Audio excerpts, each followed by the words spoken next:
Bienvenidos una noche más a esta cápsula que se llama La habitación propia o el cuarto propio o, bueno, el cuarto de Anax. Es un nombre que ya de repente juego con ella. Este es referencia obviamente al libro de Virginia Woolf.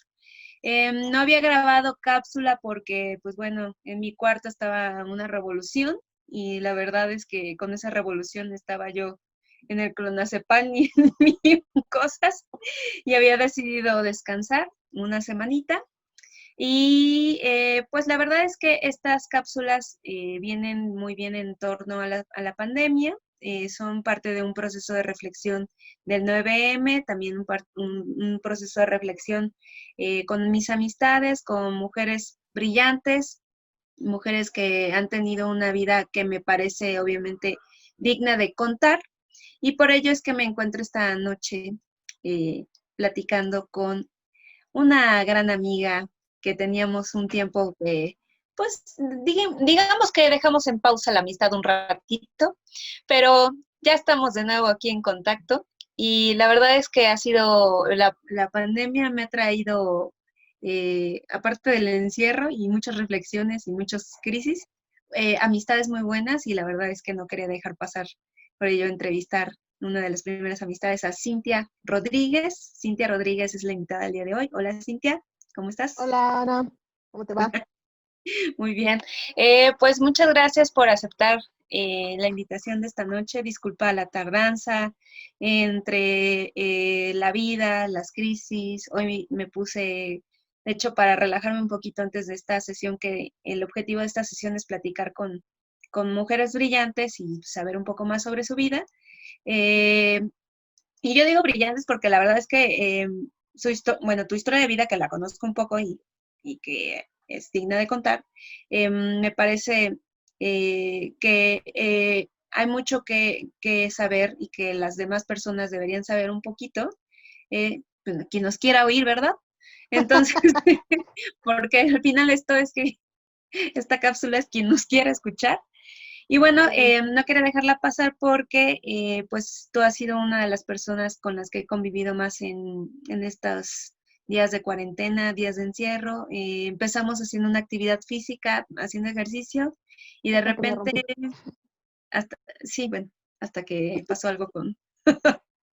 Y después, pues, no sé, ya no dejamos de platicar y ahora dije, bueno, pues, ya estoy haciendo las cápsulas, ¿por qué no te invito? Aceptaste y por eso aquí estás. Pues te agradezco mucho, Cintia, tu disposición, tu tiempo, tu espera. No, no te preocupes, ya sabes, si alguien entiende de crisis soy yo. Entonces ahí no te preocupes.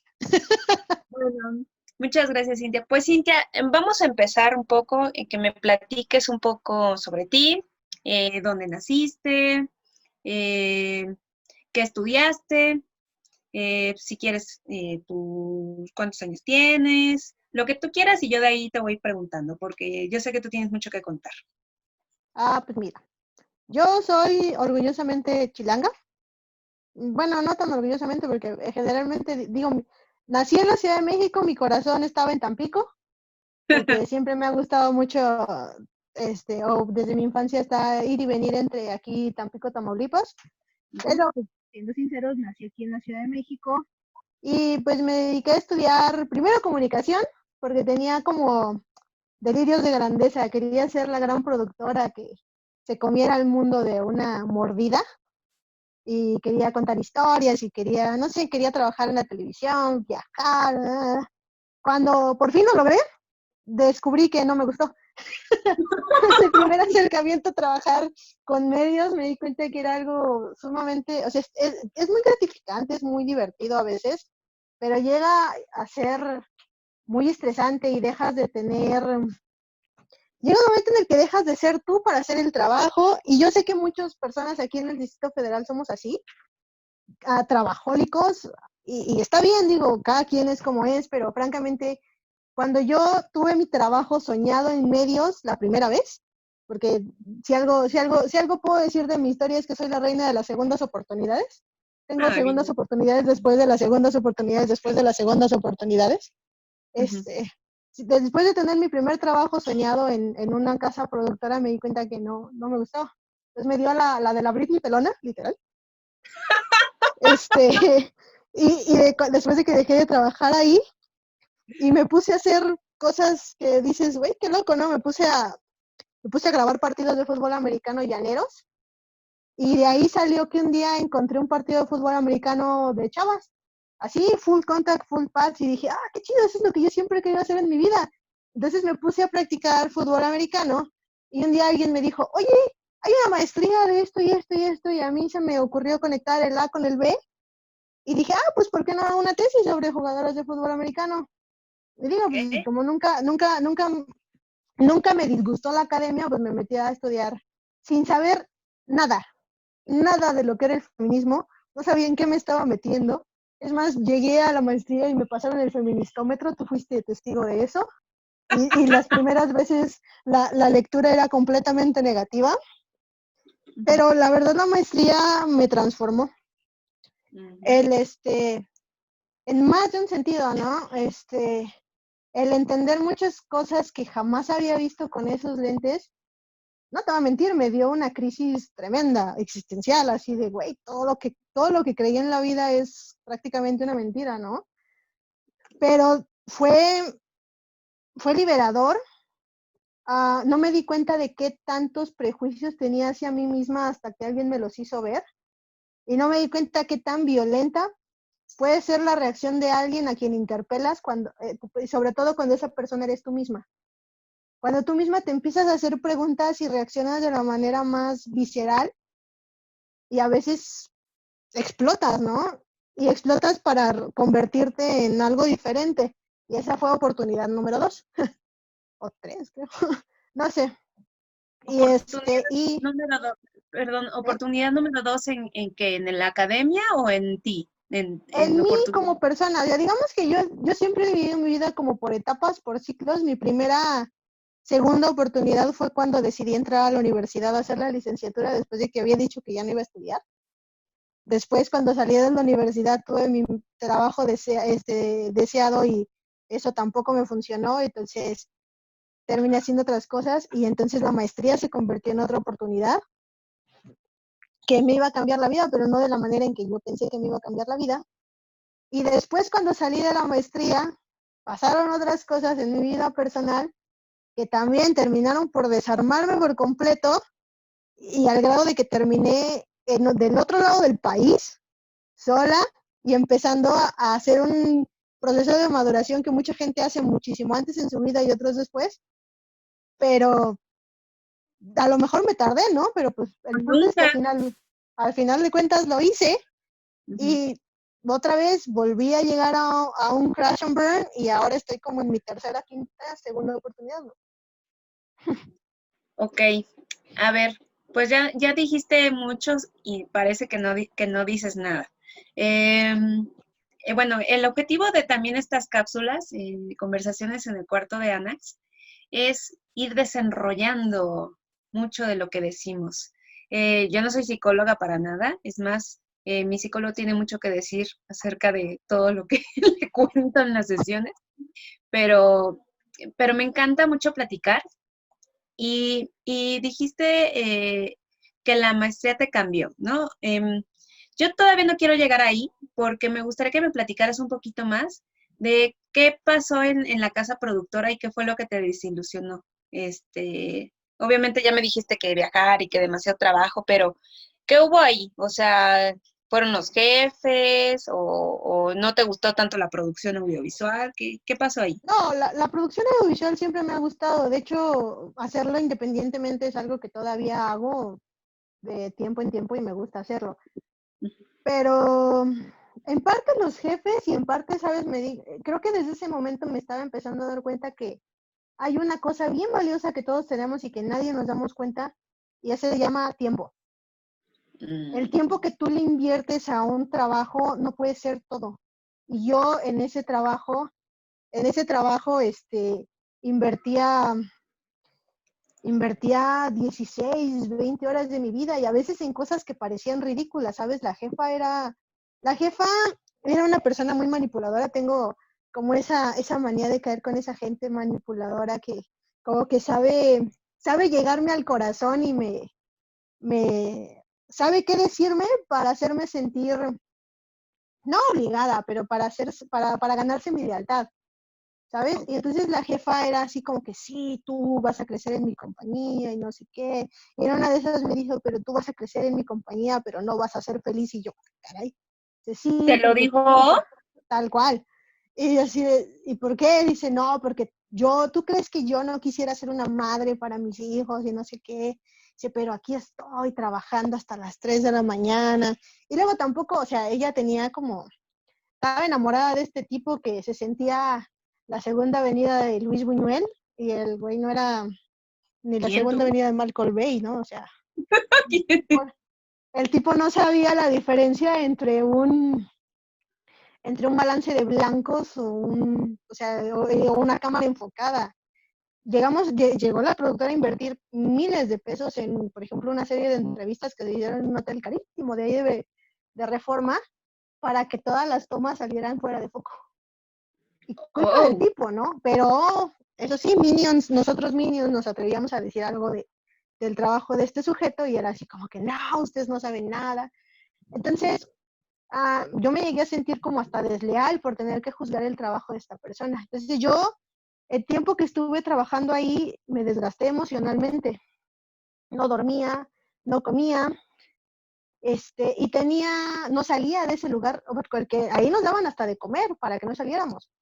Entonces era como una prisión, pero incluso llegué a tener viajes dentro de ese trabajo, pero o sea, se convirtió en un pesar hasta físico, ¿no? Así como que, y yo me obligaba, decía, güey, esto es lo que querías con tu vida, ¿por qué no te sientes bien? Pero ese sentimiento de vacío, también después me enteré que tiene mucho que ver con tener trastorno límite de personalidad, que esos vacíos llegan a ser de repente crónicos y que son cosas que tienes que trabajar dentro de ti mismo, pero bueno, o sea, llega a haber momentos en el que en verdad la situación es demasiado desgastante, ¿no? Y yo dije, salí de trabajar de ahí hastiada de todo, ¿no? Y literal, no tuve, en 3 meses de trabajo que estuve ahí, no tuve un día libre, ni uno. oye, pero ¿cuántos años tenías cuando estabas en esa casa productora? Y acababa de salir de la universidad, tendría como 23, 24 años. ¿Y previamente nunca habías trabajado o ya habías trabajado antes? Sí, yo he trabajado de mil cosas en la vida. Había trabajado en medios antes, cuando hice mi servicio social saliendo del bachillerato, trabajé en un canal de televisión, que fue donde me gustó la producción de televisión. Ahí sí me hubiera querido quedar, pero pues por mi edad y por mi falta de licenciatura no se pudo. De hecho era en el Politécnico y me decían, pues métete a estudiar ingeniería en el Politécnico. Y yo dije, no, yo quiero la licenciatura en comunicación, no quiero hacer ingeniera, porque decía, pues no me gustan las matemáticas, no sé, no me gustaba la idea de estudiar en ingeniería. Todavía saliendo de ahí, me dio como una depresión y trabajé durante un año lavando trastes y luego de mesera y ay, me resmuñó mi gato de mesera, trabajé de Oye, mesera y así. el gato es un invitado recurrente en esta charla. Sí, ay, pero me dio un rasguñón, me dolió. Ay, bueno, ajá. Te O digo, sea que trabajé de mesera así hasta que dije, bueno, ¿por qué no entro a la universidad? Yo siempre he tenido como procesos largos para hacer las cosas, ¿sabes? Como que si de algo estoy segura es que a veces las cosas, aunque parezcan correctas en su momento, o sea, como que digas, bueno, ya terminara esto, sigue este paso, o necesito esto.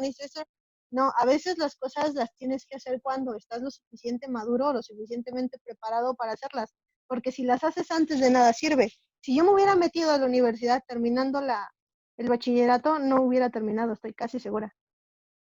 ok, Entonces, esos procesos de maduración son algo que siempre me he permitido hacer, aunque me han costado, a lo veces me han costado años, que luego me arrepiento, pero bueno, bueno, el punto es que, que sí, que ya había trabajado antes, de hecho, antes de salir de la universidad, trabajé con una maestra, Mari Carmen de Lara, con ella en su productora y me terminé de convencer de que me gustaba la producción, digo, por circunstancias ajenas a mí, ya no pude seguir trabajando con ella, pero cuando entré a esta MAPI Televisión se llamaba, que no sé si todavía exista, era horrible. Era horrible, fue lo más horrible. Es el trabajo más horrible que he tenido y eso contando el último. Digo, la Wow. antepenúltima. Sí, no. Tengo un tema, yo no sé por qué me pasa esto, pero bueno, en un ratito lo resolvemos. Mm, Este, ya no me daba tiempo límite, pero ahorita me va a dar tiempo límite. De todas maneras, eso lo podemos editar después. Me está dando tiempo límite esto. En unos 10 minutos vamos a cancelar y volvemos a entrar. Pero bueno, no te ok. preocupes, ahorita eso lo editamos. Ok, a ver, entonces, si según tú ya habías trabajado antes, pero en realidad estos trabajos también en los que estabas eran en cierta forma como también tanto explotadores, ¿no? Porque, bueno, ser mesera, bueno, trabajar en lavando platos o haciendo mil otras cosas, en realidad no es como estos trabajos donde, bueno, no, es que en realidad depende más bien del lugar del trabajo, Pues ¿no? sí, no, o sea, nunca he trabajado, siempre hay condiciones, siempre eres explotado, bueno, no. O sea, aquí en el DF tenemos esa cultura de a veces trabajar hasta que morimos y de darlo todo y lo vemos como normal. A mí me Ujú. tomó irme a Vallarta y ver otras formas en cómo la gente pensaba para darme cuenta que a lo mejor no es que esté mal, pero tampoco esas ganas de esclavizarnos nosotros mismos por una empresa o por sentir que nos van a correr. No sé, hay muchas cosas. Pero sí, o sea, el trabajo de mesera es difícil, es pesado, pero no es esclavizante, Yo sí porque trabajé de mesera. no trabajaba todos los días, eran de eventos. Ah, ok. Era un salón de eventos, trabajaba fines de semana, me alcanzaba bien para vivir, o sea, el problema de mis trabajos antes de la casa productora es que no, es que me alcanzaban para tener una suma modesta, pero mi trabajo en la casa productora ya era un trabajo, ¿no? Ya era un trabajo donde cobraba un sueldo de a de veras, donde era un trabajo donde me podía sostener a mí misma con ese sueldo. O sea, mis otros Ujú. trabajos a lo mejor eran un poquito más modestos Como, en cuanto a dinero. y quisieran trabajos no tan formales, ¿no? O sea, Ujú, como de mientras estudio, ¿no? Que ujú, yo también cuando estuve de mesera en algún lugar y fue súper explotador porque, bueno, me metí en un bar de donde tocaban rock y metal y cosas así. Mi sueño, ay, yo quiero trabajar ahí porque me gusta esa música. Y bueno, no, o sea, entrábamos a las 6 de la tarde y si nos iba bien salíamos a las 6 de la mañana y era de miércoles a domingo. Con el martes teníamos que ir a limpiar, o sea, era una cosa espantosa. Obviamente nos daban el sueldo mínimo y en los que nos iba bien eran en las propinas, porque la verdad es que, pues como era en el puerto de Veracruz, yo ganaba muchas propinas pues, por atender a borrachos en realidad, ¿no?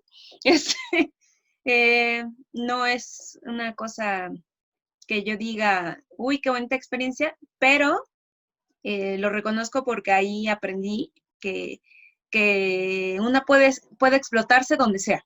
Entonces, y no, imagínate, yo antes de entrar a la universidad trabajé hasta repartiendo periódicos, vendiendo periódicos en Reforma.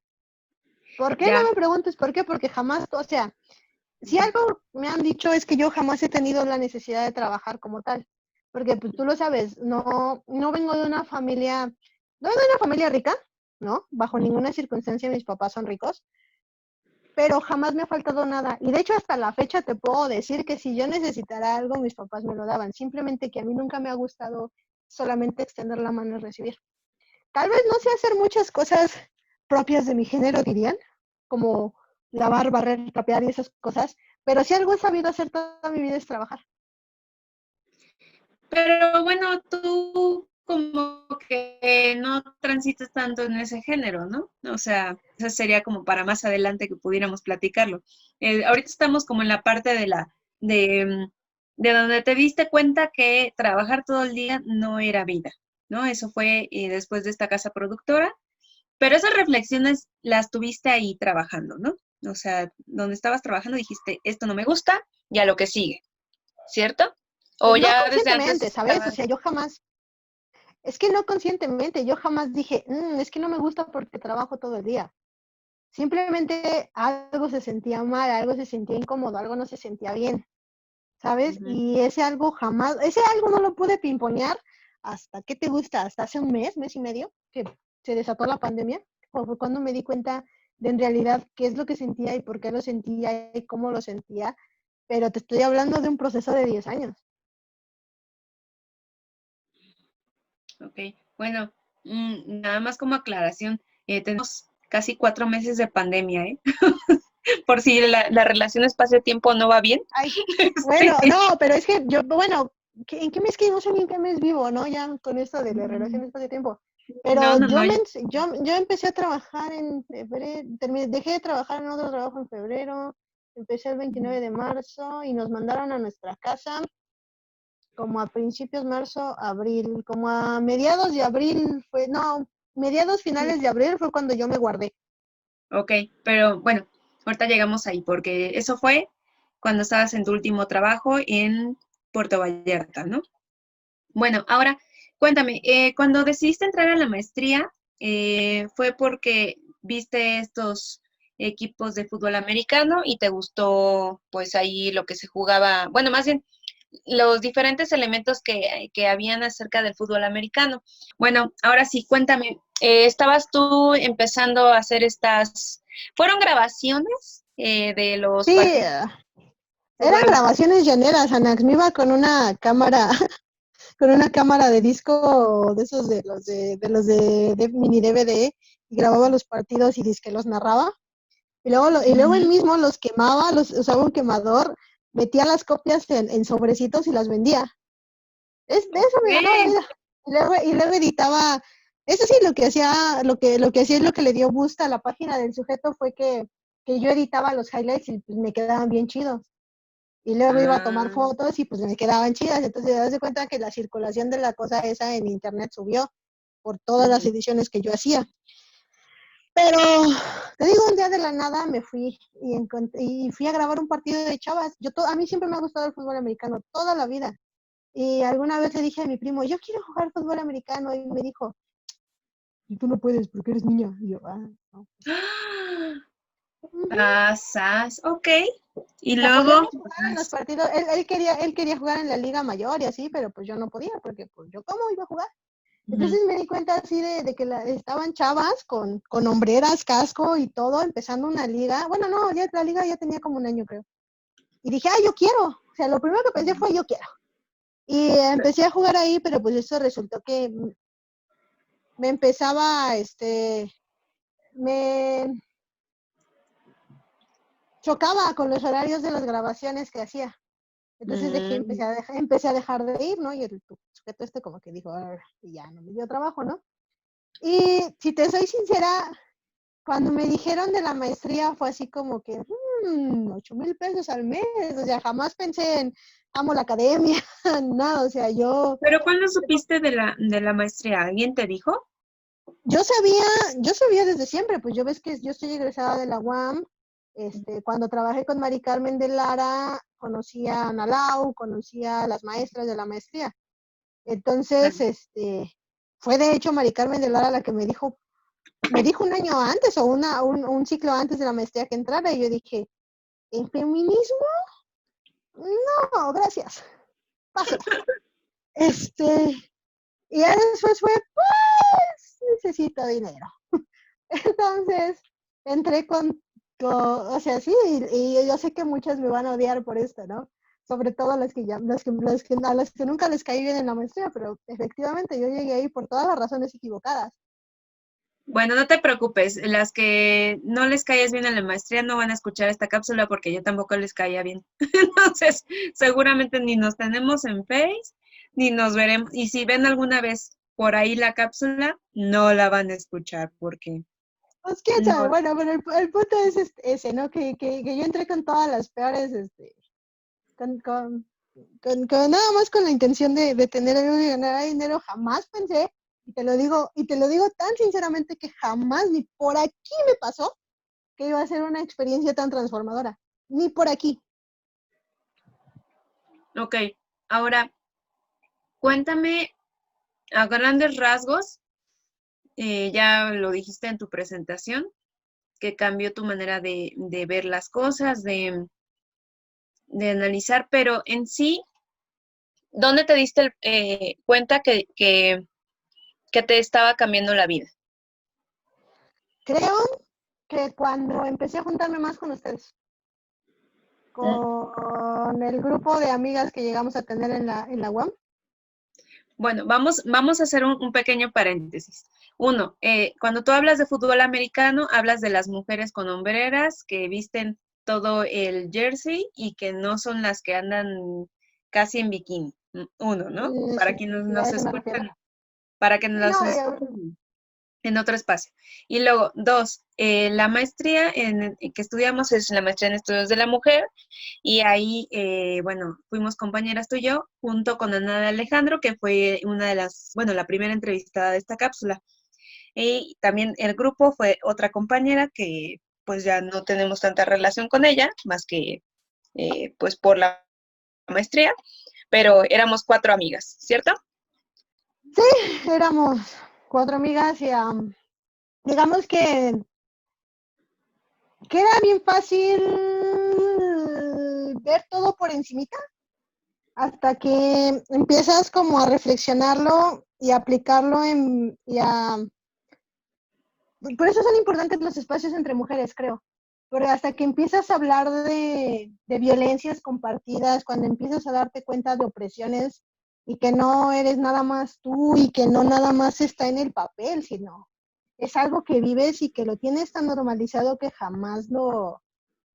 pues jamás lo masticas, ¿no? Entonces empiezas a darte cuenta de esas cosas y te empieza a cambiar, te empiezas a dar cuenta que de repente igual hasta tienes cierto, o bueno, en mi caso, tenía ciertos prejuicios hacia mí, hacia mi cuerpo, hacia mi manera de ser, hacia mis ganas incluso de ser mujer o incluso algunas limitaciones por sexualidad, por lo que quieras, ¿no? O sea, yo tenía muchos traumas, sobre todo traumas de la infancia, que influían mucho, influyen todavía en mi forma de desenvolverme tanto corporal como sexualmente. Entonces, yo no tenía idea de eso. Entonces, la primera cosa que me dejó abierta al cambio fue hablar o sea, conocerlas a ustedes, hablar con ustedes, hacer amistades entre mujeres genuinas, porque en realidad creo que tengo muchas amigas, pero en realidad ningún tipo de amistad en el que nos pudiéramos hablar tan abiertamente. O sea, hablábamos abiertamente de muchas cosas y ni siquiera es porque nos tuviéramos tanta confianza, sino porque estábamos pasando por un proceso juntas, ¿no? Y hubo muchas primeras veces con ustedes que no había tenido con ninguno. Entonces, a lo mejor como que empecé una segunda etapa de maduración que no sé, a lo mejor que me saltó en la adolescencia de alguna manera. Y la segunda cosa que me cambió profundamente fue una lectura que vimos durante, no me acuerdo qué cuatrimestre era con Mónica Cejas, con Mónica Cejas, Ujú, perdón, Mónica, pues se me olvidó tu nombre. Este, una ujú. lectura sobre un tema personal muy fuerte, algo que yo no había enfrentado en mi infancia y que me vino a mover el piso tan difícil que me puse mal hasta físicamente. De hecho, tú me fuiste a rescatar de la enfermería de la UAM. No, lo que más me sorprendió es que tú dijiste, yo lo expongo. O sea, estamos, o sea, la verdad es que para contexto, en la maestría hablábamos de temas de sexualidad, de embarazo, de lactar, o sea, hablábamos de todo lo concerniente a temas de mujeres. Y había en especial un tema, bueno, muchos temas en donde las maestras nos proponían el texto, lo leíamos todas y había una que la exponía para platicar de él, ¿no? Pero tú en especial agarraste ese texto y dijiste, yo lo expongo, que a mí fue lo que yo dije, ¿what? Pues sí, y en ese momento creo que yo no tenía tan consciente yo creo que también era una parte como terapéutica, ¿sabes? Ujú. Como de, tengo un demonio ahí guardado que me está afectando la vida y la verdad no me está dejando vivir y pues tiene que salir y salió. Y lidié mucho con eso durante los siguientes 2 años porque te digo, es un problema, bueno, no es un problema, es una cosa que te digo, el descubrimiento acerca de mi sexualidad, no como de dudar, que alguna vez dudé que me gustaran las mujeres y así, no, eso jamás, pero de cómo la vivía en conexión con mi cuerpo, ¿sabes? Como Ok. el cómo, sí, mi cuerpo nunca se sintió algo como mío, ¿sabes? Y fue en Ujú. la maestría cuando agarré y me pude ver por completo, inclusive sin ropa y así, a mí mi corporalidad decir, ah, cabrón, e incluso llegar a experimentar, pues, estar en la comunidad del cuerpo desnudo de otra persona. Es así como que, o sentirme con la confianza, entonces fue como, sí, fue una experiencia que me hizo cambiar mucho, crecer mucho, y te lo digo, tengo mucho que ver con la gente con la que me rodeé, contigo, con Ana de Alejandro, con Bea, Ujú. y pues Pues fue es así como, Ujú. es algo como algo que agradecerles a las 4, a las 3. Sí, o sea, es que también, bueno, en la maestría, para quien nos escucha, nos lee, nos ve en diferentes, bueno, no creo que nos lean porque esto no se transcribe, sino que nos ven, porque se transmite por YouTube y por otros canales. La maestría es la maestría en estudios de la mujer, es una maestría de la UAM Xochimilco. Ahí pues se ven temas muy complejos. Yo también pues veía muchos temas de violencia. En general mi tema era como eh, técnico en cuanto a redes sociales, pero vimos muchos temas que no normalmente se ven, entonces de repente es hasta filosófico el asunto, ¿no? Y pues por participar en clase, pues una dice, ay, bueno, yo hablo, bla, bla, bla, y a veces teníamos discusiones con compañeras que nos veían como demasiado estructuradas, porque pues hay que decirlo, nosotras éramos del grupo de las estructuradas, ¿no? Aún a pesar de que tenemos una vida bastante relajada o en otros aspectos, pero se ven muchos temas que no normalmente ves en espacios. Y bueno, aparte de que obviamente era una maestría abiertamente feminista, yo también llegué y no me nombraba feminista, o sea, yo ahí me llegué a nombrar feminista, a pesar de que tenía años haciendo actividades que son propias del mundo feminista, ¿no? Y bueno, ahí mucho de lo que nosotros trabajamos y de lo que hicimos fue no solo lo que platicábamos en clase y los textos que leíamos, sino las conversaciones que llegábamos a tener fuera de, ¿no? No solo en los pasillos de la escuela, sino en las convivencias diarias, en la amistad que formamos y bueno, obviamente en las relaciones que cada una formó, ¿no? Por ejemplo, y no digo de relaciones de pareja, sino relaciones de amistad. Por ejemplo, Ana de Alejandro es una mujer activista que tiene muchísimas relaciones de amistad. De repente llegábamos a platicar muchos con todas las personas que estaban ahí a su alrededor, o yo de repente en otros grupos en los que llegué a participar. Y bueno, tú en tu experiencia también llegaste a darte cuenta de muchas cosas que no habías querido, o bueno, que no habías tenido la oportunidad de ver más que querer, ¿no? Porque en realidad no era una cuestión de, de quererlo o no, era algo que no se te había dado la oportunidad hasta la maestría, ¿cierto? Pues yo creo ahora, en este momento, te digo, después de reflexionar todos estos años después de la maestría y todos estos meses de encierro y como la reconciliación que he estado haciendo conmigo misma y mi pasado y pues lo que es mi presente, me he dado cuenta de una cosa bien importante y es que el querer y el poder son dos cosas que no llegan juntas muchas veces, ¿sabes? A veces tú puedes tener toda la voluntad del mundo, pero no estás listo para hacer las cosas.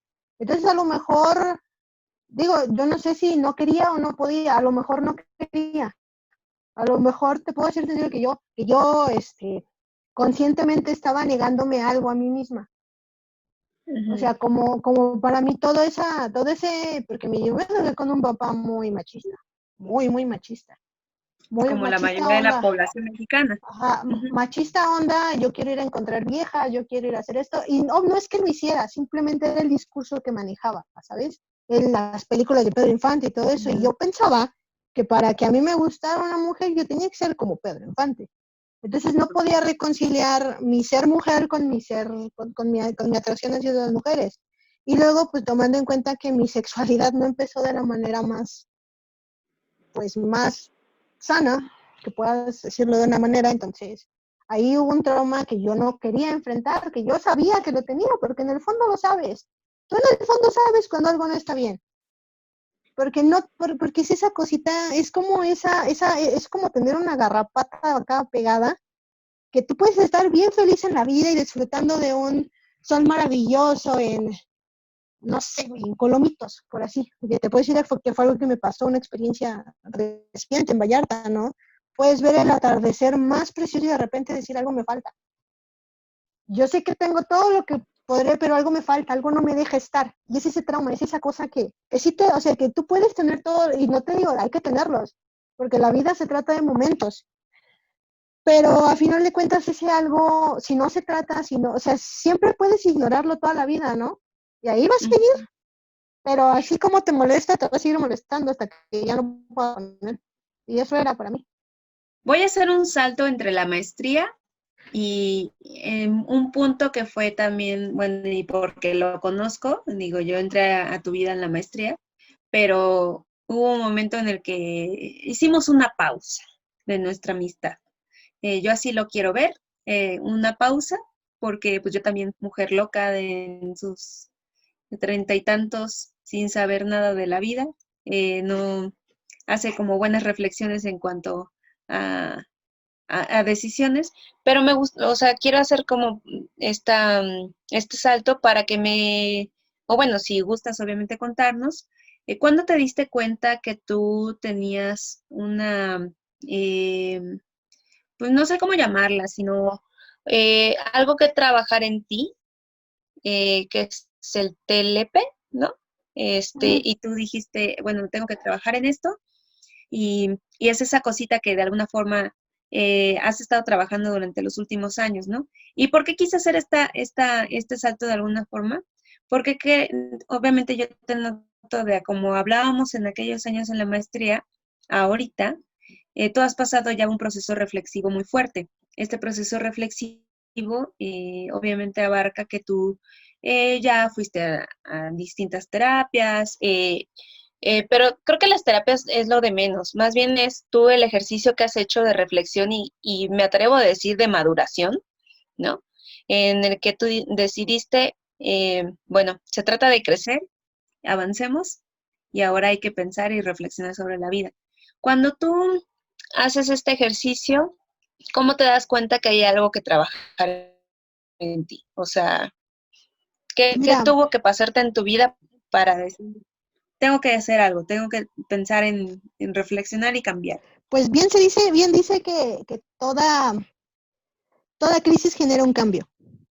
Y eso es real. Y creo que todos mis cambios, para bien o para mal, siempre han venido de una crisis. Es una, creo que la crisis es una consecuencia natural de tener trastorno límite de la personalidad, porque para quien no lo sabe es un trastorno de la personalidad que se caracteriza por sentimientos de vacío, por inestabilidad emocional y muchas cosas. Que básicamente el TLP es como tener a tu peor amigo viviendo en tu cabeza. Y a veces a tu peor enemigo pues le da por tomar el control y destruir tu vida. Y tú como persona consciente, como alguien que quiere detenerlo, nomás ves y no puedes detenerlo, no puedes porque lo intentas, ¿sabes? Lo intentas con todas tus fuerzas, decir, güey, ya, pero no puedes. Y es algo frustrante y es algo doloroso, sumamente doloroso, con lo cual yo he luchado desde mi adolescencia, pero que no me había dado cuenta hasta que intenté mantener a ese pasajero dormido o sea, yo tenía esos ciclos de autodestrucción muy seguidos, pero intenté mantenerlo dormido porque encontré alguien, que hacía que tuviera muchas ganas de ser una mejor versión de mí misma. Pero pues resulta que cuando tú estás enfermo, las únicas relaciones que puedes crear son relaciones enfermizas. Y a veces cuando uno está enfermo llama a la gente que está igual o tiende a jalar a la gente que está igual hacia su lado o son relaciones de mutua destrucción. Entonces esa relación por más intentos o sea, y por más intentos que yo hacía de dormir al pasajero, lo único que hacía era que se hiciera más grande, que me comiera más. Y todo o sea, y te digo, jamás, digo, a lo mejor hubo cosas del otro lado, de la otra persona que no ayudaron mucho, pero pues jamás, creo que ahorita estoy en un punto en el que te puedo decir todo lo que yo hice mal.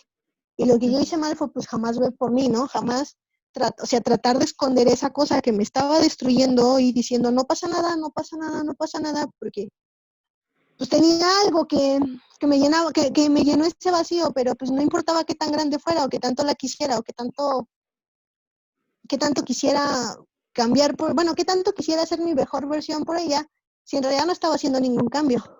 Lo único que estaba haciendo era ponerle plantitas a algo pues que no estaba sanando. Entonces, pues lo que pasó fue que tuve la peor crisis de mi vida, la peor crisis, al grado de que mi mamá se dio cuenta. Mi mamá, una persona que no cree para nada en la enfermedad mental, que piensa que son cosas de voluntad y así, se dio cuenta y por fin me llevó con alguien que me pudo diagnosticar, con alguien que me supo decir qué es lo que tenía. Y fue un proceso de años, no sé cuántos van, 4 años, Ujú. 4 años de entender, o sea, de estudiar, primero que nada de caer en la negación, de no, ¿por qué a mí? Y luego usarlo como muleta, y luego entender, o sea, es una enfermedad a la que tienes que entender para poderla poner a raya, ¿sabes? Y bueno, no es una enfermedad, es un trastorno que Y, y tienes que se, entender. y se tiene que poner a raya, o sea, eh, Convives con bueno, él, yo, yo, convives yo, con yo él. pienso, o bueno, no sé, yo soy una persona que también vive con muchas cosas. Yo es más, ni sé qué cosa tengo, pero a veces pienso que ya ni es necesario como pelearse con el proceso, ¿no? Sino como decir, bueno, pues que fluya, ¿no? Pero por eso Pues, pienso, ¿se tiene que poner a raya? O sea, ¿o cómo funciona esto? pues no a raya, pero empiezas a desarrollar mecanismos de control, ¿sabes? Porque a final de cuentas tampoco puedes ir por la vida lastimando a la gente. Y no lo digo digo, no sé qué tanto daño le habrá hecho a ella, solo ella sabe, y no sé si alguna vez me lo va a decir o si me lo dijo ya y no lo entendí. Eh, yo te juro que traté de no hacerle daño, al grado de que terminé casi destruyéndome a mí misma. Pero le he hecho daño a mucha gente, Mm, queriendo o no queriendo, y yo creo que llega un punto en el que decir, pues es porque tengo esto, no es una excusa. Y claro. tienes que trabajar, o sea, aunque a veces se te sale de control, lo único que tú puedes llegar a decirle a la gente es, yo estoy trabajando todos los días por entender, por madurar, por mejorar, y tal vez no por cambiar, porque hay cosas que no se pueden cambiar, pero por convivir de una manera, por aprender a convivir con, ¿sabes? Lo Ujú. suficiente como para que no sea algo que me impida disfrutar la vida. Y digo, me Ok. ha costado, llevo 4 años y contando, y a veces todavía tengo días difíciles, tú lo has visto. No es algo y me ha costado gente importante para mí, gente a la que pues, a lo mejor ya nunca le voy a poder hablar de la misma manera porque hice algo, exploté en algún momento. Antes, cuando no lo entendía, todavía tenía más chance, pero por ejemplo en estos últimos días, en estos últimos años, pues sí lo he hecho o sea, empiezas a entender, porque también cuando eres TLP tratas de rodearte y de conservar a todo mundo, pero de repente te das cuenta que hay personas que en realidad valen la pena y otras personas que en realidad no valen la pena ni tantito. Entonces, si te puedo decir Me en encanta. estos, No vale la pena ni tantito. Sí, sí, yo también estoy de acuerdo. en estos últimos 3 años no, en estos últimos 2 años que fue en mi estancia en Vallarta, yo creo que solo tengo un arrepentimiento o una persona a la que sí, tantito traté mal, no tantito porque también eran cosas de trabajo y así, pero pues a esa persona si acaso le puedo llegar a decir es que también al amor de mi vida, que tú sabes quién fue, este, también al amor de mi vida la llegué a regañar por trabajo y la llegué a regañar feo. Entonces yo cuando trabajo, y ese es otro, yo cuando trabajo no distingo. Si tengo que entregar algo, te voy a regañar tú estás en mi cargo y me dejaste colgada, te voy a regañar seas quien seas. Ujú. Entonces, pues esta otra persona, a lo mejor la regañé de la peor manera posible y pues nuestra amistad se rompió y no pude arreglarla y ya no tiene arreglo. Pero de ahí en fuera creo que de toda la gente creo que de muchas de las experiencias que viví en Vallarta, conocí gente sanadora, gente que te ayuda a sanar. Y traté de reconectarme con gente que es buena para mí, ¿sabes? Y puse el orgullo de lado, puse todo de lado y dije, ¿por qué no? Porque al final de cuentas el no ya lo tienes. Entonces me volví a reconectar contigo, hice mejores amistades con dos chicas maravillosas de Vallarta que las quiero un chingo. Después Y mandar saludos. Ah, saludos. no, no quiero. No, sí. Y pues además gente fue agradable conocerla, pues es gente, es compa, es amable. Y hay gente que de plano es así como que, ay, mira, me sobra. O sea, de esas hay un chingo y no. Pero, Mm.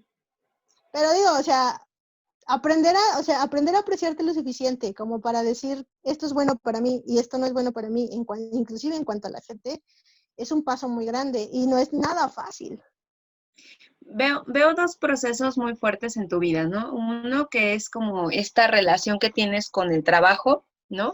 Que de alguna forma a veces es una relación, a veces con la explotación o con a qué le dedicas demasiado tu tiempo, ¿no? Tu energía, tu compromiso, porque eres demasiado comprometida, ¿no?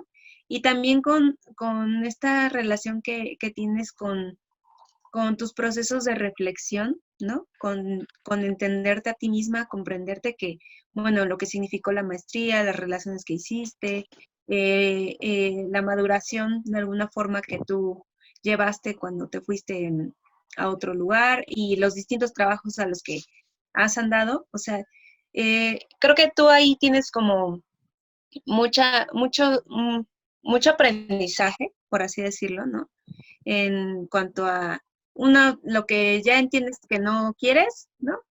Y ahora estás en el proceso de lo que sí andas queriendo, ¿no?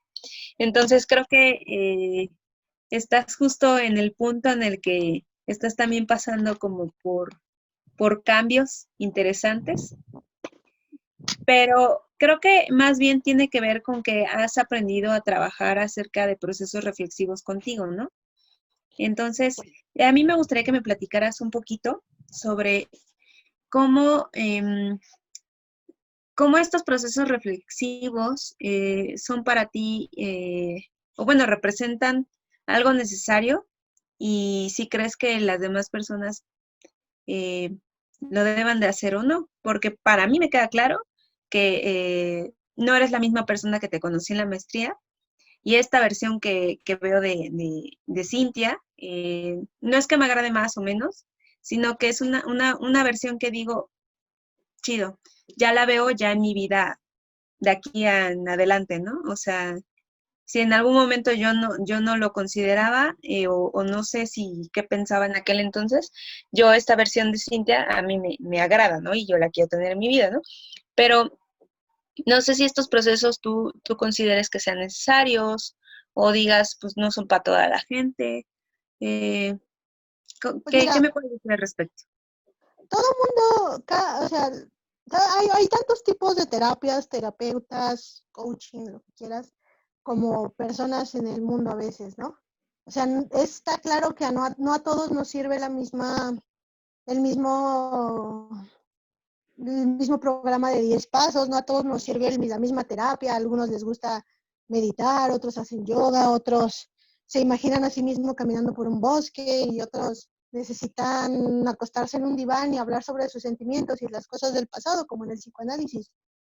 Cada persona es un mundo y yo te puedo hablar del mío, o sea, para mí, tú sabes que yo, aunque no soy académica 100%, sí es algo que se me da estudiar y aprender y entonces para mí la única manera o la mejor manera de, de taclear esto que me estaba matando era entenderlo y conocerlo a fondo, ¿no? Leer lo más que pudiera, entenderlo lo más que pudiera, al grado de que tomé un diplomado de psicología y ahora estoy en miras de querer tomar otro gracias a otra gran amiga de Cuernavaca que que me lo recomendó y que me dijo, güey, a esa persona la conocí también cuando ella tenía una depresión tremenda y fue así como que conectamos ahí, ¿no? Así de, Mira, se te acaba de romper el mundo, a mí también vamos a platicar, ¿no? Y fue una amistad muy sólida, es una persona que me ha ayudado mucho y a la cual le agradezco bastante porque pues a final de cuentas es una persona que me ha dicho, a ver, güey,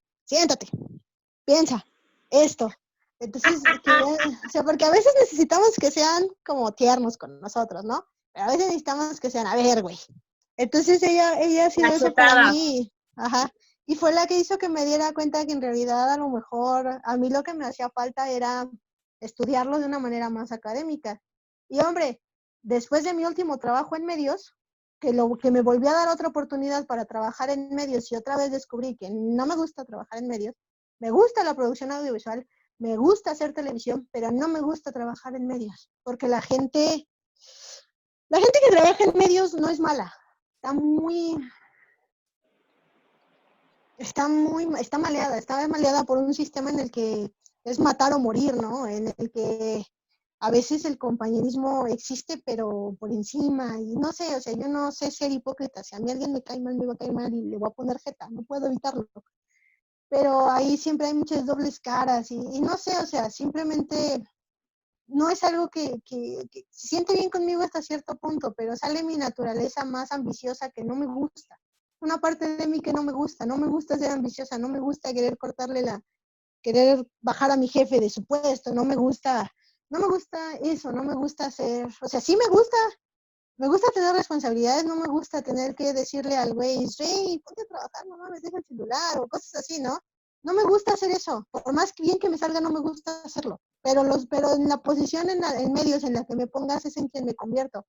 Y entonces, si no me gusta ser esa persona en medios, entonces, ¿por qué me sigo forzando a regresar a trabajar en medios? Entonces Ujú. decidí ya no hacerlo.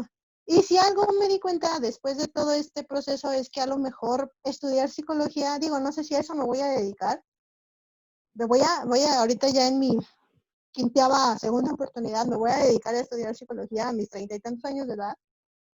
Y si de eso me puedo dedicar, pues está bien. Y si termino vendiendo empanadas debajo del puente, por lo menos quiero saber que vender empanadas debajo de un puente me va a hacer feliz. Y yo Mm. creo que el diplomado en específico ese que voy a tomar es para eso, ¿no? Para terminar de tener un entendimiento acerca de mí, porque ahorita me entiendo, pero pues no sé cómo arreglarme. Entonces, a lo mejor el diplomado puede hacer eso. Bueno, ¿y tú crees que haya que arreglarse o en realidad más que es entenderse y vivir así? O sea, Pues mira, porque a mí, yo no sé si en algún punto, bueno, conmigo haya algo que arreglar, digo, me queda claro que no voy a hacer nunca lo que mi mamá quiere, esa mujer casada con hijos, o bueno, sea, pero es que el problema, el punto es, digamos, por ejemplo, digo, no decir que hay que arreglarse, pero a lo mejor trabajar desde esa perspectiva sería el hecho de que las expectativas que tenga mi mamá de mí no me hagan ruido.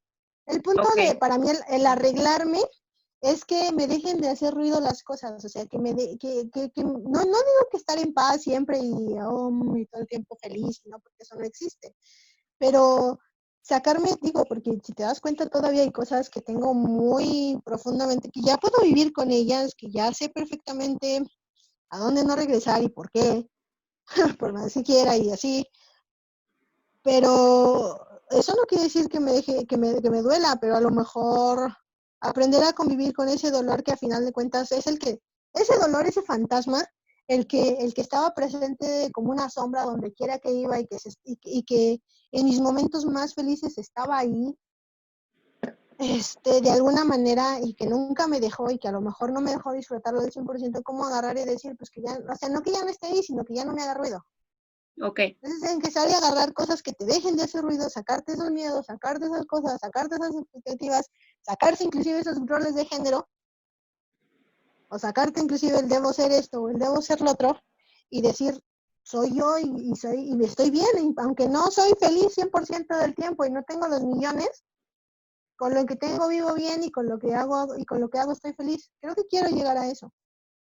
En cierto modo, estás describiendo como el ser una persona que, yo no sé si eso sea la felicidad, la verdad desconozco cuál sería el concepto de felicidad, pero se trataría entonces, en todo caso, de que todo eso está alrededor de una, no es necesario controlarlo, sino aprender a vivir con ello y que no me cause conflicto para vivir como soy, ¿no? Creo que hay cosas grandes que debemos de intentar de cambiar, como el racismo, el machismo, esas cosas sí, no vale la pena enojarse y pelearse porque lo hago.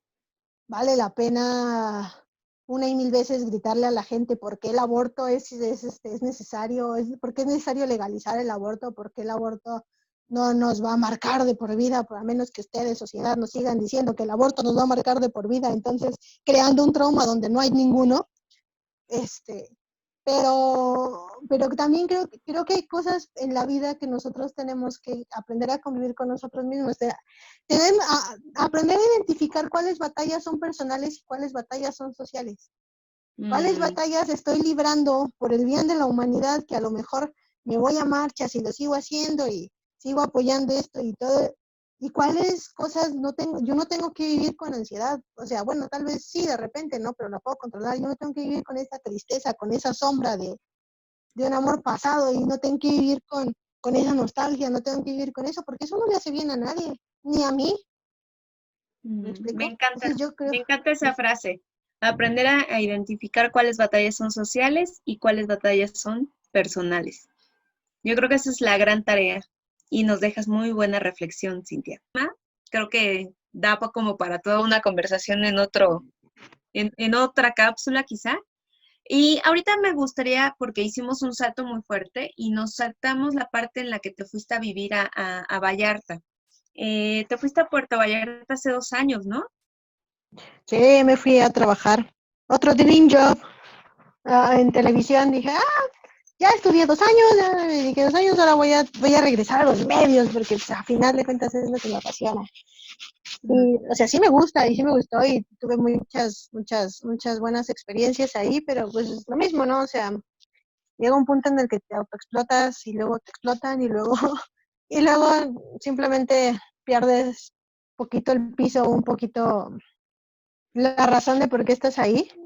Digo, la verdad fue una experiencia muy, sané mucho ahí estando ahí, conocí mucha gente, no te lo voy a negar, tuve varios núcleos de amigos, unos que eran amigos verdaderos, que son a las personas con las que ahorita tengo más contacto de allá, que con las personas con las que tengo más contacto de allá en este momento son 2 personas.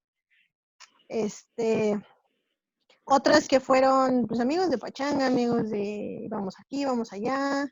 Te digo ese gran arrepentimiento con una persona. Y también tuve una gran maestra. Esa es una persona que me enseñó mucho acerca de mí mismo y acerca de lo que valgo. Por desgracia, me duele un poco, pero cuando salí del trabajo perdí contacto con ella. No sé, o sea, de mi parte, no sé, o sea, bueno, sí sé qué hice. A veces el DLP es una enfermedad muy desgastante, a veces hasta para la gente que te rodea, y por desgracia ella era la persona más cercana a mí, entonces, pues no sé, además ella estaba pasando por sus propios procesos, entonces a lo mejor algo se rompió ahí y me duele un chingo porque tú sabes que yo soy alguien que no deja ir a la gente así de fácil. Y digo, a mí me hubiera gustado mantener otro tipo de relación con ella, amistosa sobre todo, no hablar de nada romántico, pero pues no se pudo, pero sí, ella fue una gran maestra, ve, hasta fue mi salvavidas, me llegó a salvar la vida en más de una ocasión. Y bueno, y entonces allá en Puerto Vallarta, independiente de que fuiste a hacer todo ese trabajo otra vez, regresar a los medios que de alguna forma tú ya sabías que la vida ahí era complicada y te demandaba demasiado tiempo. Pero ¿qué aprendiste en Puerto Vallarta? Aparte de, obviamente, estar con gente, porque, bueno, creo que algo no hemos mencionado. Es la primera vez que sales de vivir de casa de tus padres, ¿no? También. Pues sí, cuando fui a Puerto Vallarta fue la primera vez que en realidad fue una persona independiente. Y digo, yo soy una persona bien extrema, ¿no? Cuando agarré y quise poner distancia con mi mamá la primera vez, me fui hasta Xochimilco, de la Gustavo Amadero. Y cuando quise poner distancia entre mi familia y yo para ser verdaderamente independiente, me fui hasta Puerto Vallarta de la Ciudad de México. No Ok. más 10 horas, no más 10 horas, no, 12 horas de camino en camión un chingo de varo que mis papás no tienen para estar viajando ida y venida para verme en Puerto Vallarta, no fueron si acaso 2, 3 veces. Y eso ya fue mucho. Entonces, pues sí, aprendí lo que es estar solo, porque no sabía exactamente lo que era estar sola. Aprendí lo que era cuidarme a mí misma en todos los sentidos de la palabra, no nada más en el hecho de, güey, aprendí a barrer una casa.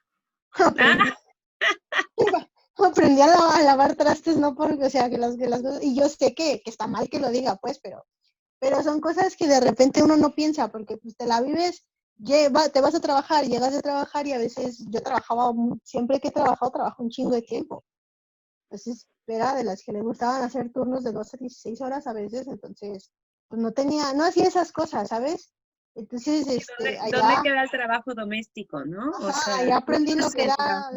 lo que era valerse por sí mismo, lo que es ser un adulto funcional y responsable, y lo que es no tener a mami y a papi para irles a correr llorando porque no tienes que comer. O sea, digo, no, por malas administraciones mías, ¿no? Llegué a tener momentos en los que no tenía ni para comer, ¿no? Y dije, no, pues ahora me chingo. O sobre todo ese miedo que tienes de, güey, si mañana me parto la rodilla, ¿quién chingados me va a ayudar? Si no puedo ni caminar, si me da COVID, si me da esto. Entonces ese miedo, esos pánicos de estoy sola, de no tengo a quién recurrir, pero en el fondo siempre encontré gente, o sea, siempre encontré gente, bien que mal, que te dice, aprendí a diferenciar a la gente que te dice que va a estar ahí, de la gente que sí está ahí. Entonces, o a la gente que está ahí cuando quiere, cuando le conviene, o cuando está ganando puntos contigo para otras cosas. Que de esa gente tú sabes que me rodeaba toda la vida, pero en realidad jamás la había distinguido, y como en realidad no había tenido una necesidad tal cual, pues nunca había tenido la necesidad tampoco también de distinguir ese tipo de gente. Entonces pues, siempre había tenido esos vampiros conmigo que no. Y entonces ahí aprendí a distinguirlos. Me duele un chingo, sobre todo porque te encariñas un chingo con la gente. Te das cuenta de que la gente a veces no se encariña igual contigo. Entonces, pues, pero aprendes Pues así que, es la vida, ¿no? ajá, O sea, pero así es es la que vida, te encuentras de todo. pero cuando tienes TLP, esos rechazos se sienten como si te fueras a morir, literal. O sea, se siente un dolor tremendo, se siente angustia mental, se siente horrible, o sea, porque es porque la gente no me quiere, porque la gente me sigue abandonando, ¿no? Y hasta que, digamos, yo ya llegué al punto después de un mes y medio encerrada en la pandemia que la gente no te abandona, simplemente a veces está ahí de diferentes maneras y a veces los lazos se rompen, pero pues no es, digo, si a veces haces el esfuerzo por acercarte a la gente y si la gente hace el mismo esfuerzo de regreso, es muy chido y muy gratificante, y si no lo hace, pues duele un chingo, pero pues no puedes hacer nada, no la puedes obligar. Así es la vida. Y entonces en el así es, tienes que entender que en el así es la vida, aunque te duela mucho, no puedes tirarte en la cama y llorar una semana, porque yo aquí sí podía, aquí en el Distrito Federal podía dejar que mis depresiones me tiraran un mes, 2 meses en la cama sin llorar y sin trabajar y sin hacer nada, y pues no me iba a morir de hambre.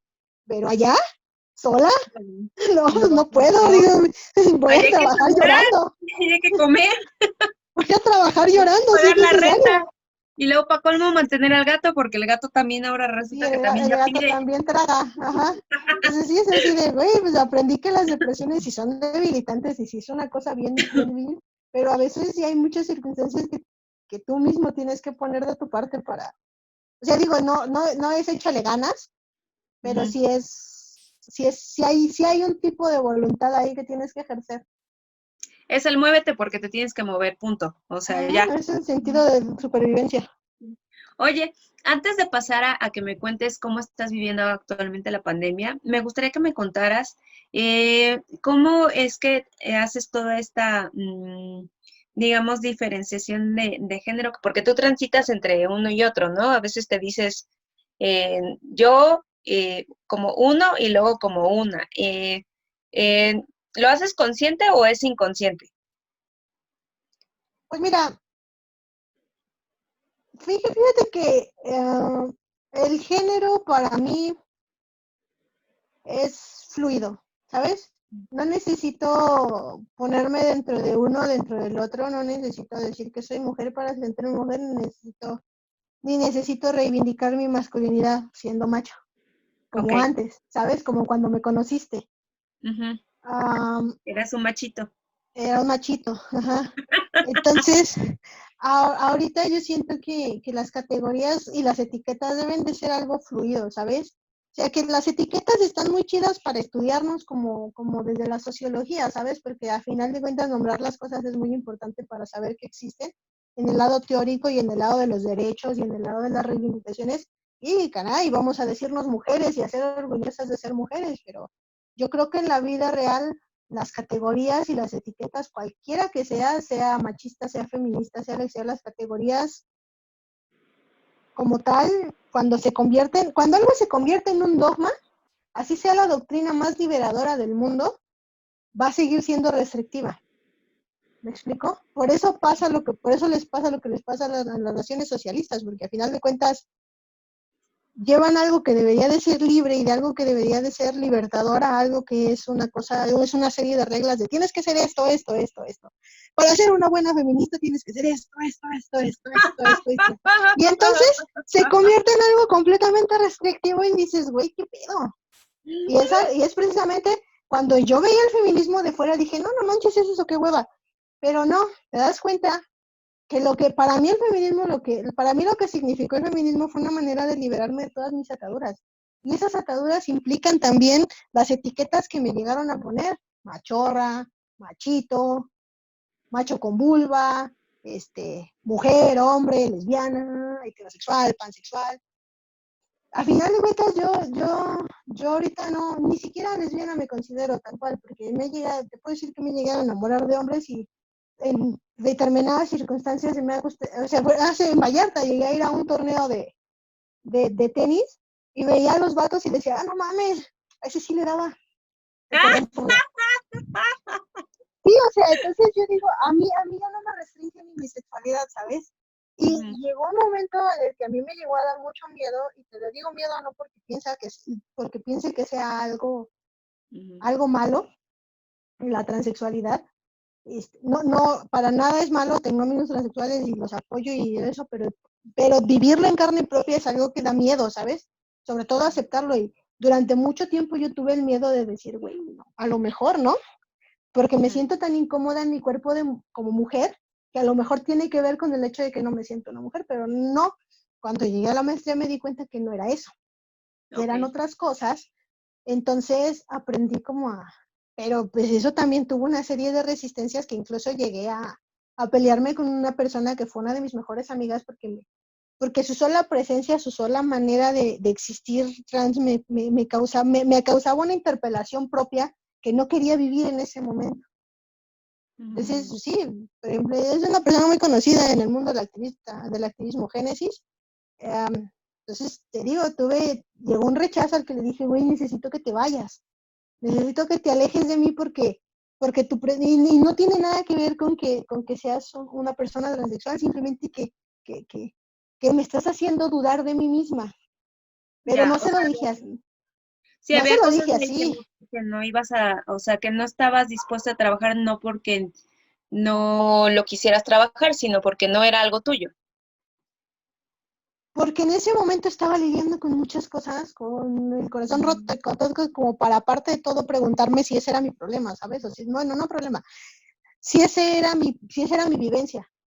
A lo ya. mejor si se la sumaba en ese momento me terminaba matando, ¿sabes? Mm, Entonces yo no quería tener nada que ver con eso en ese momento. Y creo que lo mismo pasó con, el, con esta chica de la que te hablo en Vallarta, con la que tuve una desavenencia con alguien, porque su sola, su sola situación, su sola existencia, su sola vivencia hacía que yo recordara cosas, que tuviera flashbacks, que tuviera estrés postraumático, mala onda, y fue así de, güey, tu amistad me está matando en este momento, pero pues no lo puedo, o sea, y no la culpo, hay gente que no lo entiende nunca, claro. pero yo creo que en esta vida lo único que tienes con la gente es la necesidad de ser honesta, ¿sabes? Y de decirle, mira, yo soy así, así, así, me pasa esto, esto y esto. Y si te llega a pasar, por mucho que trates de no llegar a ese punto, decirle, güey, perdóname, Yo sé que el que te pida perdón ahorita no te quita lo que te dije, pero yo te lo di, yo te lo advertí. Y cuando te pido espacio es porque necesito espacio. Y si te pido espacio y no me lo das, ahí ya no hay nada que yo pueda hacer porque hay veces en que no me puedo controlar. Y esto fue lo que pasó esta vez, digo.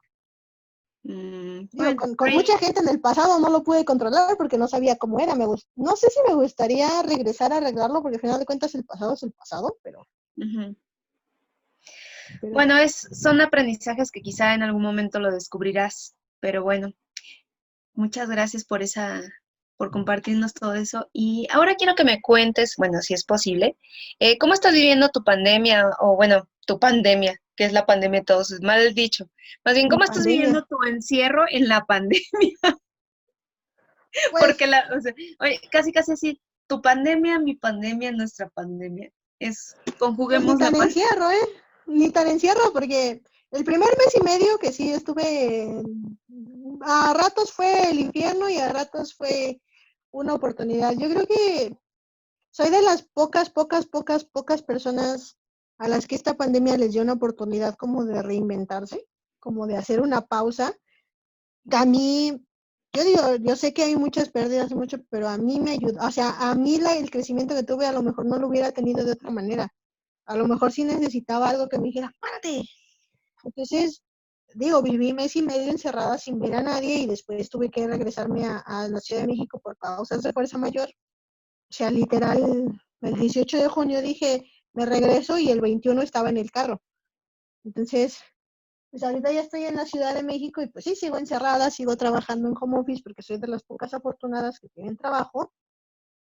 Y pues nada, o sea, sigo, yo sé que a veces en esta pandemia se ve bien difícil hacer planes, porque sientes que si planeas algo para septiembre, sientes que septiembre no va a llegar nunca, ¿sabes? Y para mí el plan más cercano que tengo es en septiembre, que va a ser el diplomado. Y entonces hay días en que sí dices, ya se acabó junio, seguimos en marzo, seguimos en abril, pero creo O que puede para muchos, que para septiembre siga igual que como estamos ahorita, porque a veces pasa eso. Ujú, entonces yo creo que esto es un ejercicio, digo, para los pocos privilegiados que tenemos el chance de estar en nuestra casa, de, pues de no salir y de no tener que preocuparnos por nuestro día a día, porque no te digo que tengo mucho dinero en el mundo, pero estoy lo suficientemente bien como para no preocuparme. Creo que tenemos que ser lo suficientemente responsables para decir, pues nosotros que podemos vamos a darle chance de salir a la gente que no puede guardarse. ujú. Y creo que ahí está la empatía que debemos de tener nosotros y sobre todo nosotros que estamos en esta situación, ver cómo pues, nos debemos a nosotros mismos tratar de buscar la manera de que esto que nos fastidia por el hecho de estar hartos, no se convierta en una prisión y se convierta en un área de oportunidad. Y creo que eso es lo que hice. Digo, yo sé que está bien difícil porque pues, puedes verlo bien romántico un mes, 2 meses, pero ya bastante tiempo pues es bien difícil. Pero creo que se lo debemos a la gente que tiene que salir todos los días a trabajar por un vuelo de nosotros que podemos no hacerlo, no agarrar y abarrotar las calles cuando no necesitamos estar ahí. Entonces, pues, ni Claro. modo, hay que ser empáticos, digo, si tanto decimos que queremos el cambio social, pues hay que empezar por nosotros mismos. Sí, está difícil, pero bueno, esto no se ve para cuándo acabar. Y bueno, antes de finalizar, yo siempre hago un jueguito. Uh-huh. Entonces, pongo diferentes temáticas, palabras aleatorias, temas. Y lo primero que se te ocurra, lo primero que se te venga a la mente, es lo primero que me vas a decir. ¿Ok? Entonces, te presento varios tópicos y tú me dices, a ver, Pero amor, espera. ¿Es asociación de palabras? O sea, lo primero que se me venga a la mente, lo primero que se te venga a la mente. Sí, a ver, primero, amor romántico. pelea interna, siempre. Ok. Eh, cuártate. Decepción. Ok. Em, mes del orgullo. Pride. Ok. Esta es una idea. Si tuvieras la máquina de volver al futuro, ¿a dónde irías y qué cambiarías? Pues mira, teniendo en cuenta que si estamos hablando del futuro tipo Avengers o el futuro tipo Volver al Futuro, porque cuando tú cambias algo en el pasado, lo único que haces es crear realidades alternas, entonces está cañón. Yo creo que si pudiera volver al pasado, cambiar algo y a lo mejor, no, si pudiera volver al pasado sería para revivir momentos, no para cambiar nada, porque Ok, si cambiara algo no estaría donde estoy ahorita. ok. Chida respuesta. A ver, esta es una idea. ¿Cuántas veces has ido al psicólogo? ¿Cuántos psicólogos he ido? No, Ujú. pues perdí la cuenta y tenido y llevo yendo a terapia hace como 10 años más. Ok. Y por último, nueva normalidad. Ay, creo que la nueva normalidad es algo. A este mundo le hacía falta un cambio y creo que ponerle nombre es como. Al ser humano nos gusta ponerle nombre a todo, ¿sabes? Todo tiene que tener un nombre, una etiqueta. Y creo que este cambio que la naturaleza o lo que quieras nos está haciendo hacer, pues se tiene que llamar de una manera. Y si le quieren decir nueva normalidad, es bastante ilógico porque nada puede ser nuevo ni normal. No, nada puede ser nuevo y normal al mismo tiempo, ¿sabes? O algo es nuevo o algo es normal. Entonces, entonces una nueva normalidad es porque quieren una versión de lo que tenían antes y pues no, ya vimos que eso no va a ser nunca. O sea, o tal vez sí, en algunos años, pero pues ya vimos que el COVID o lo que quieras o los virus llegaron para quedarse y creo que al mundo le hacía falta un desaceleramiento y decirle nueva normalidad es son ganas de aferrarnos al pasado nomás. Ok. Pues muchas gracias, Cintia. ¿Algo que nos quieras compartir, algún mensaje, algo que nos quieras promocionar antes de finalizar esta cápsula? Pues promocionar como tal, no digo, yo todo el mundo sabe que soy fotógrafa, que hago videos y que siempre estoy dispuesta a colaborar con la banda. Digo, no es que no tengo tarifa profesional, pero tampoco traba- trabajo por comida, ¿no? Pero siempre me gusta hacer producciones independientes, entonces si algún día me quieren llamar para una sesión de fotos o para algo, pues ahí saben, estoy a sus órdenes. Pero yo creo que más que nada los quiero reconocer a toda la gente que me ha ayudado a llegar hasta donde estoy, esté o no esté en mi vida. Entonces yo creo que he hablado de muchos en este video y pues, ha habido un chingo de personas a las que no he mencionado y no las he mencionado por nombre porque pues está bien cabrón, pero creo que si algo le debemos a la gente en la vida es reconocerles, independientemente de que sigan o no en tu vida, independientemente de que hayan sido buenos o malos contigo, creo que todo el mundo te enseña algo y creo que siempre hay que reconocérselos, darle las gracias y darte la vuelta cuando sea necesario. Muchas gracias, Cintia. Pues la verdad, gracias también por tu tiempo. Yo sé que es algo que tú valoras mucho, pero al menos ya nos tomamos una copita, estuvimos platicando, pasamos un viernesito en la tarde. Este programa se va a estrenar el día miércoles 15 de julio a las 8 de la noche. Obviamente se quedan las plataformas para quien lo quiera escuchar diferentes. Gracias a quienes se quedaron hasta el final. Gracias sobre todo también a ti, Cintia, por tu tiempo, tu espacio, por tu disposición y por no desesperarte conmigo para esta Ay, sesión. edítale, porque quedó bien largo esto. Sí, sí, sí, vamos a ver cómo lo editamos porque tengo un problema ahí con la plataforma, pero lo voy a solucionar para las siguientes. Y bueno, gracias también por compartirnos tanto. Yo siempre aprendo contigo y creo que una de las cosas positivas que coincido contigo en esta pandemia es que pudimos retomar nuestras pláticas más comunes, porque ya hablábamos, pero no eran tan seguidas, y de alguna forma pudimos retomar esta amistad que de alguna forma dejamos en pausa un poquito tiempo. Pero bueno, aquí estamos. Muchas gracias por tu tiempo. Recuerden que esto es la habitación propia, conversaciones en el cuarto de Anax. Trataremos de hacerlas más seguido, pero todo depende de cómo ande con estos problemas mentales y cuestiones. Gracias a quienes nos escucharon y gracias, Cintia. Hasta luego. Hasta luego. Bye.